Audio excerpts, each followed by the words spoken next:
Hello दोस्तों, public demand हेतु एक बार फिर से आ रहे हैं नए गीत लेकर।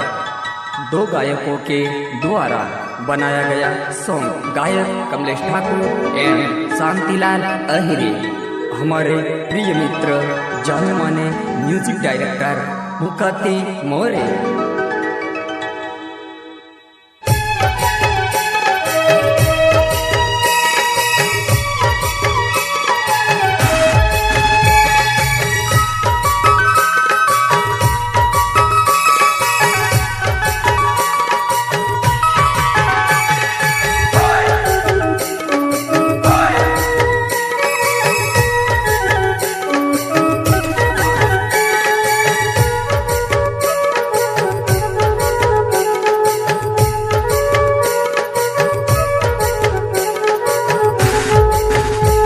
मामा मने रे लगाड़ी आल रे मर गए सलामड़े। मामा मने रे लगाड़ी आल रे मर गए सलामड़े। मामा मने रे लगाड़ी आल रे मर गए सलामड़े।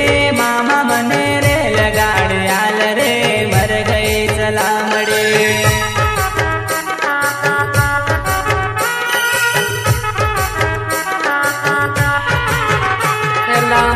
मने भाग टूटी रेल रे मर गए सलामड़ी। मरम मने भाग टूटी रेल रे मर गए सलामड़ी।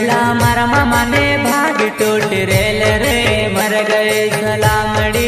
मरम मने भाग टूटी रेल रे मर गए सलामड़ी।